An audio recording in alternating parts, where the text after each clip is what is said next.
ಎಲ್ರಿಗೂ ನಮಸ್ಕಾರ. Welcome to my channel. ನಾನು ಗೀತಾ. ಇವತ್ತಿನ ರೆಸಿಪಿ ಚೊಂಗೆ. ಇದು ಉತ್ತರ ಕರ್ನಾಟಕದ ಪ್ರಸಿದ್ಧವಾದ ರೆಸಿಪಿ. ಹಾಗೆ ಇದು ಮೊಹರಂ ಹಬ್ಬದ ಸ್ಪೆಷಲ್ ರೆಸಿಪಿನೂ ಕೂಡ ಒಂದು ಸಲ ಟ್ರೈ ಮಾಡಿ ನೋಡಿ ಹೇಗೆ ಬಂತು ಅಂತ ಕಮೆಂಟ್ ಮೂಲಕ ತಿಳಿಸಿ. ಹಾಗೆ ಈ ರೆಸಿಪಿ ನಿಮಗೆ ಇಷ್ಟ ಆಗಿದ್ದರೆ ನನ್ನ ಚಾನಲ್ನ ಸಬ್ಸ್ಕ್ರೈಬ್ ಮಾಡ್ಕೊಳ್ಳಿ, ಶೇರ್ ಮಾಡಿ, ಹಾಗೆ ಒಂದು ಲೈಕ್ ಕೊಡೋದನ್ನು ಮಾತ್ರ ಮರಿಬೇಡಿ. ಬನ್ನಿ, ಹಾಗಿದ್ದರೆ ಈ ರೆಸಿಪಿ ಮಾಡೋದಕ್ಕೆ ಏನೇನು ಪದಾರ್ಥಗಳು ಬೇಕಂತ ನೋಡೋಣ. ಇಲ್ಲಿ ಒಂದು ಬೌಲಲ್ಲಿ ನಾನು ಹುರಿಗಡಲೆ ಹಿಟ್ಟು ತೊಗೊಂಡಿದ್ದೀನಿ 1 ಕಪ್ಪು.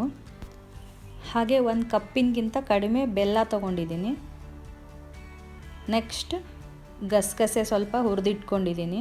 ಡ್ರೈ ರೋಸ್ಟ್ ಮಾಡಿ ಇಟ್ಕೋಬೇಕಿದು ಗಸಗಸೆ 1 ಟೇಬಲ್ ಸ್ಪೂನು. ಹಾಗೆ 2 ಏಲಕ್ಕಿ ತೊಗೊಂಡಿದ್ದೀನಿ. ಹಾಗೆ ಒಂದು ಸ್ಮಾಲ್ ಬೌಲ್ ಕೊಬ್ಬರಿ ತುರಿ, ಒಣ ಕೊಬ್ಬರಿ ತುರಿ, ಇದು ತುರಿದಿಟ್ಕೊಂಡಿರೋದು.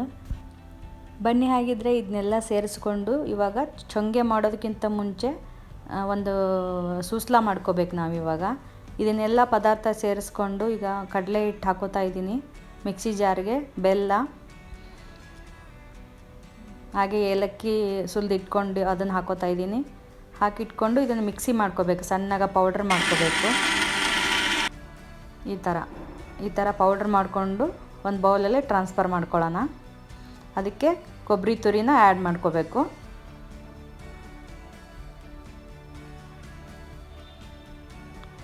ಒಂದು ಸಲ ಮಿಕ್ಸ್ ಮಾಡ್ಕೊಳ್ಳಿ. ಇವಾಗ ಹುರಿದಿಟ್ಕೊಂಡಿರೋ ಗಸಗಸೆನೂ ಆ್ಯಡ್ ಮಾಡಿಕೊಂಡು ಮಿಕ್ಸ್ ಮಾಡಿಕೊಂಡೆ ನೋಡಿ. ಇವಾಗ ರೆಡಿಯಾಗಿದೆ. ಇದಕ್ಕೆ ಸೂಸ್ಲ ಅಂತ ಹೇಳ್ತೀವಿ. ಇವಾಗ ಚೊಂಗೆದ ಮೇಲೆ ಹಾಕುವಂಥ ಸೂಸ್ಲ ರೆಡಿಯಾಗಿದೆ. ಸೊ ಇದನ್ನ ನಾವು ಸೈಡ್ಗೆ ಇವಾಗ ಎತ್ತಿಟ್ಕೊಂಡ್ಬಿಡೋಣ. ನೆಕ್ಸ್ಟ್ ಚೊಂಗೆ ಮಾಡಲಿಕ್ಕೆ ಏನೇನು ಪದಾರ್ಥಗಳು ಬೇಕಂತ ನೋಡೋಣ. ನಾನಿಲ್ಲಿ ಒಂದು ಪರಾತಲ್ಲಿ 2 ಕಪ್ ಗೋಧಿ ಹಿಟ್ಟು, ಒಂದು ಸ್ವಲ್ಪ ಉಪ್ಪು, ಒಂದು ಸ್ವಲ್ಪ ಎಣ್ಣೆ ತೊಗೊಂಡಿದ್ದೀನಿ. ತಗೊಂಡು ಇದಕ್ಕೆ ನೆಕ್ಸ್ಟು ಸ್ವಲ್ಪ ಉಪ್ಪನ್ನು ಹಾಕಬೇಕು. ಸ್ವಲ್ಪ ಎಣ್ಣೆ ಹಾಕಬೇಕು, ಒಂದು 2 ಟೇಬಲ್ ಸ್ಪೂನಷ್ಟು ಎಣ್ಣೆ ಹಾಕ್ಕೊಂಡ್ರೆ ಸಾಕು. ಹಾಕ್ಕೊಂಡು ಇದನ್ನು ಚಪಾತಿ ಹಿಟ್ಟು ಕಲಿಸ್ತಿರಲ್ಲ ಅದೇ ಹದದಲ್ಲಿ ಕಲಿಸ್ಕೋಬೇಕು. ಚೆನ್ನಾಗಿ ಫಸ್ಟ್ ಒಮ್ಮೆ ಡ್ರೈ ಮಿಕ್ಸ್ ಮಾಡಿಕೊಂಡು ಆಮೇಲೆ ಸ್ವಲ್ಪನೇ ನೀರು ಹಾಕಿಬಿಟ್ಟು ಕಲಿಸ್ಕೊಳ್ಳಿ. ಸೇಮ್ ನೀವು ಚಪಾತಿ ಹಿಟ್ಟು ಹೇಗೆ ಕಲಿಸ್ಕೊತಿರಲ್ಲ ಅದೇ ಥರನ ಕಲಿಸ್ಕೊಳ್ಳಿ.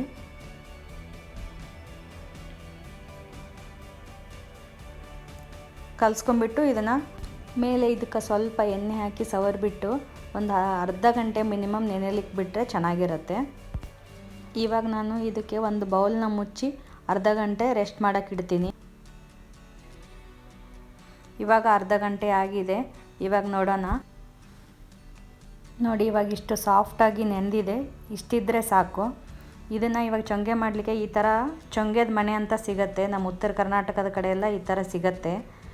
ಆ ಥರ ಮಣೆ ತೊಗೊಂಡು ಅದ್ರ ಮೇಲೆಲ್ಲ ಡಿಸೈನ್ ಇರುತ್ತಲ್ವ, ಆ ಥರ ಮಣೆ ಸಿಗುತ್ತೆ. ಚೊಂಗೆದ ಮಣೆ ಅಂತೇಳಿ ಸಿಗುತ್ತೆ. ನೆಕ್ಸ್ಟ್ ನಾವು ಚಪಾತಿ ಮಾಡಲಿಕ್ಕೆ ಹೇಗೆ ನಾವು ಉಂಡೆ ಮಾಡ್ಕೊತೀವಲ್ಲ ಆ ಥರ ಉಂಡೆಗಳನ್ನ ಮಾಡ್ಕೋಬೇಕು. ಈ ಸೈಜಲ್ಲಿ ಈ ಥರ ಉಂಡೆಗಳನ್ನ ಮಾಡಿಟ್ಕೊಂಡು ಅದಕ್ಕೆ ಸ್ವಲ್ಪ ಎಣ್ಣೆ ಹಚ್ಕೊಂಡು ರೌಂಡಾಗಿ ಮಾಡಿಟ್ಕೊಳ್ಳೋಣ. ಸೇಮ್ ನೀವು ಚಪಾತಿ ಹೇಗೆ ರೌಂಡಾಗಿ ಮಾಡಿಟ್ಕೋತೀರೋ ಆ ಥರ ಎಲ್ಲ ಮಾಡಿಟ್ಕೊಂಬಿಡಿ.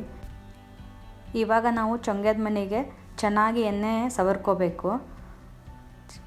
ಚೊಂಗೆದ ಮನೆಗೆ ಮತ್ತು ಅದು ಲಟ್ಟಣಿಗೆ ಇರುತ್ತಲ್ಲ ಅದಕ್ಕೂ ಎಣ್ಣೆ ಸವರ್ಕೋಬೇಕು.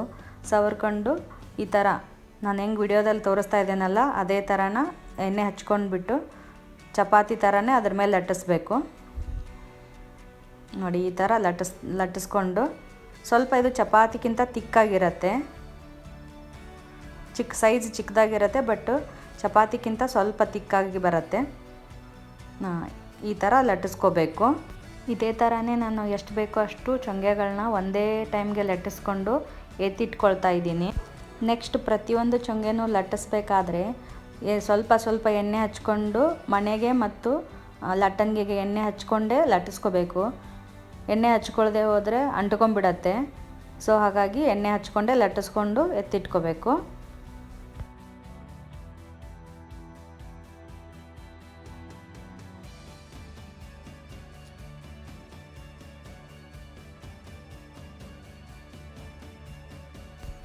ನೋಡಿ, ಈ ಥರ ಆಗಿದೆ. ಇವಾಗ ಎಲ್ಲ ರೆಡಿಯಾಗಿದೆ.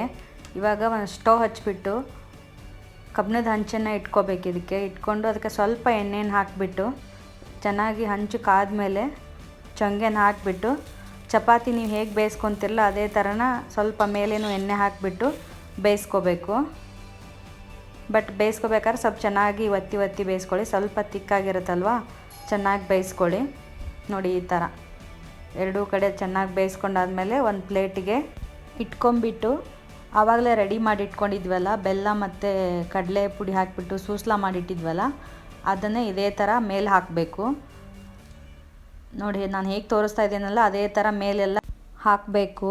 ಇದೇ ಥರ ನೀವು ಎಲ್ಲನೂ ಒನ್ ಬೈ ಒನ್ ಬೇಯಿಸ್ಕೊಂಬಿಟ್ಟು ಇದು ಸೂಸ್ಲ ಹಾಕಿದ ಮೇಲೆ ಮತ್ತೊಂದನ್ನು ಅದ್ರ ಮೇಲೆ ಚೊಂಗೆನ ಇಡಬೇಕು. ಇಟ್ಬಿಟ್ಟು ಇದೇ ಥರನ ಎಲ್ಲದಕ್ಕೂ ಇದೇ ಥರ ಮೇಲೆ ಪೌಡ್ರನ್ನ ಹಾಕ್ಕೋಬೇಕು. ನೋಡಿ ನಾನು ಮತ್ತೊಂದು ಬೇಯಿಸ್ಕೊತಾ ಇದ್ದೀನಿ. ಇವಾಗ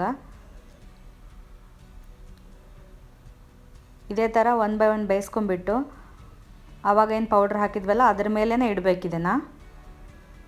ನೋಡಿ ಈ ಥರ ಇಟ್ಬಿಟ್ಟು ಇದೇ ಥರ ಆವಾಗಲೇ ತೋರಿಸಿದ್ನಲ್ಲ ಹಾಗೆ ಇದ್ರ ಮೇಲೇನೂ ಸುಸ್ಲು ಹಾಕ್ಕೊಂಬಿಟ್ಟು ಇಟ್ಕೊಳ್ತಾ ಇದ್ದೀನಿ. ಹಾಗೆ ನೀವು ಚೊಂಗ್ಯ ಬಿಸಿ ಇರುವಾಗಲೇ ಈ ಸೂಸ್ಲನ ಮೇಲೆ ಹಾಕಿಬಿಟ್ಟು ಮೇಲೆ ಒಂದು ಪ್ಲೇಟನ್ನ ಈ ಥರ ಪ್ಲೇಟನ್ನ ಮುಚ್ಚಿಬಿಟ್ಟು ಅರ್ಧ ಗಂಟೆ ಹಾಗೆ ಬಿಡಿ. ಅರ್ಧ ಗಂಟೆ ಆದಮೇಲೆ ನಾನು ಸರ್ವ್ ಮಾಡ್ತಾಯಿದ್ದೀನಿ. ನೋಡಿ ಇವಾಗ ವಾವ್ ಎಷ್ಟು ಚೆನ್ನಾಗಿರೋ ಚೊಂಗೆ ರೆಡಿಯಾಗಿದೆ. ಮೇಲೆ ಇದಕ್ಕೆ ತುಪ್ಪ ಹಾಕ್ಕೊಂಡು ಚೆನ್ನಾಗಿ ತುಪ್ಪ ಹಾಕಿ ತಿಂತಾ ಇದ್ದರೆ ಇನ್ನೊಂದು ಬೇಕು ಅನಿಸುತ್ತೆ. ಒಂದು ಸಲ ಟ್ರೈ ಮಾಡಿ ನೋಡಿ, ನಿಮಗೆ ಮತ್ತೆ ಮಾಡ್ಕೊಂಡು ತಿನ್ಬೇಕನ್ಸುತ್ತೆ. ದಯವಿಟ್ಟು ನೀವು ಒಂದು ಸಲ ಟ್ರೈ ಮಾಡಿ ನೋಡಿ, ಇದ್ರ ಫ್ಯಾನ್ ಆಗೋಗ್ಬಿಡ್ತೀರಾ ನೀವು. ನನಗಂತೂ ಈ ರೆಸಿಪಿ ತುಂಬಾ ಇಷ್ಟ. ನಿಮಗೂ ಇಷ್ಟವಾದರೆ ಲೈಕ್ ಮಾಡಿ, ಶೇರ್ ಮಾಡಿ, ಸಬ್ಸ್ಕ್ರೈಬ್ ಮಾಡ್ಕೊಳ್ಳಿ, ಕಮೆಂಟ್ ಮಾಡಿ. ಹಾಗೆ ಥ್ಯಾಂಕ್ ಯು.